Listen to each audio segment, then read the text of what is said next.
کبھی انسان اپنے آپ کو تنہا محسوس کرے اور وہ یہ محسوس کرے کہ شاید میرے معاملات بن نہیں رہے، مشکلات میں گرا ہوا ہوں، میری کوئی تدبیر جو ہے وہ نتیجہ نہیں دیتی، میرے تمام کاوشیں جو ہے وہ اثر نہیں دکھاتی، تو اسے چاہیے کہ ایک ذکر اپنے ورد زبان رکھے، کیا وَأُفَوِّضُ أَمْرِي إِلَى اللَّهِ إِنَّ اللَّهَ بَصِيرٌ بِالْعِبَادِ۔ توجہ رکھنی چاہیے کہ وہ یہ اپنا تصور، اپنا عقیدہ اور اپنی زندگی کا جو ہے وہ اصول رکھے کہ اُفَوِّضُ أَمْرِي إِلَى اللَّهِ، کہ میں اپنے معاملات، اپنے امور اللہ کے حوالے کرتا ہوں، تفویض کرتا ہوں، وہ بہتر فیصلہ کرنے والا ہے۔ یعنی معاملات کو تفویض کرنا، چھوڑ دینا، یعنی وہ کہ جہاں انسان از خود فیصلہ کرتا ہے کہ نہیں مجھے یہ چاہیے، مجھے یہ کام کرنا چاہیے، مجھے یہ معاملہ جو ہے وہ حل دکھنا چاہیے، اس میں انسان اپنے آپ کو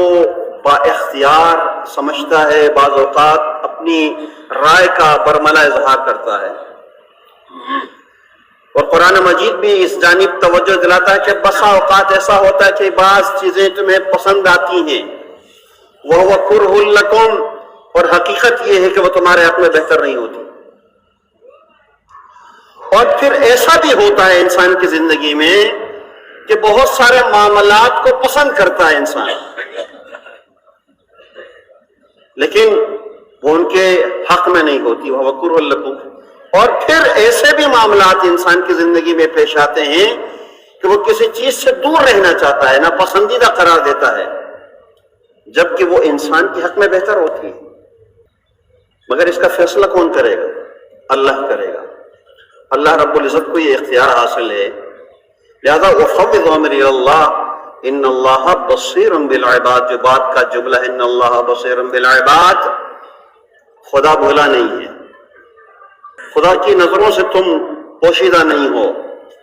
ایسا نہیں ہے کہ خدا نے نظر انداز کر دیا ہو، ایسا بھی نہیں ہے کہ خدا تمہیں کسی حساب میں نہیں لاتا ہو۔ ان اللہ بصیر بالعباد،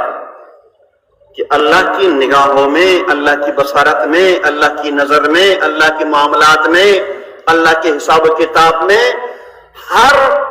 مخلوق موجود ہے، حشرات تک موجود ہیں، کیڑے مکوڑے تک موجود ہیں اس کے حساب و کتاب میں۔ لہذا تقوی الہی، وہ زینہ، وہ راستہ،